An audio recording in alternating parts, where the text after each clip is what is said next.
Do you swear that the evidence you will give will be the truth, the whole truth, and nothing else but the truth?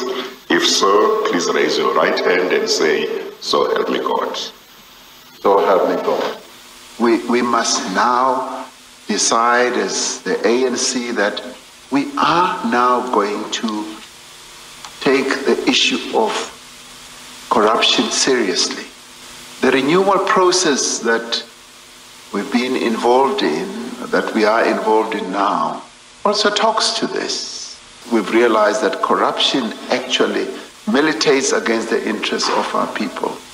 You may well say, well, why didn't you do so over a period of so many years? But it's better late than never. Dismissal from Eskom in January 2018. As I detailed in my statement to the Commission, Eskom was in a severe crisis at the time.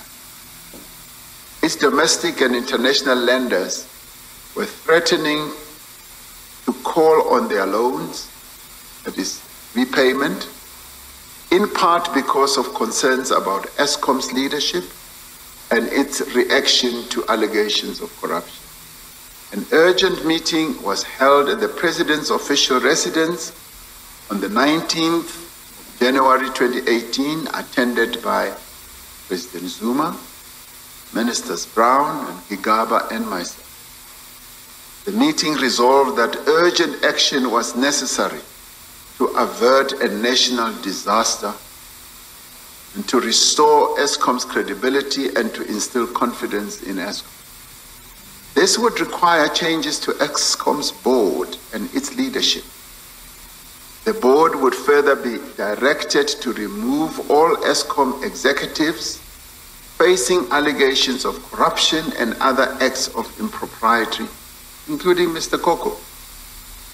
The mere fact that Mr. Koko was removed does not mean that his removal was intended to achieve corrupt ends or somehow to end up with the capture of Eskom.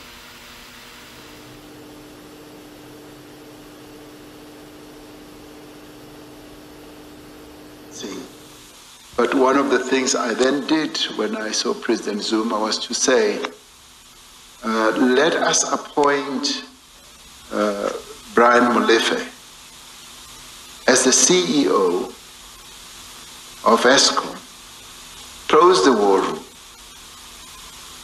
And he has proven himself to be quite an effective CEO.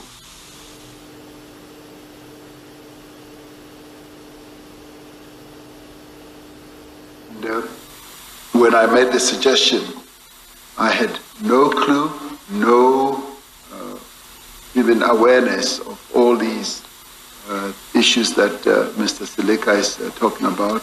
It was just purely on the basis of what I knew about his capability. Quite some time that in the media, there were lots of allegations of corruption that were very often in the media. What would have happened in the past should have been raised by others in cabinet or otherwise, that what is happening, can we discuss it?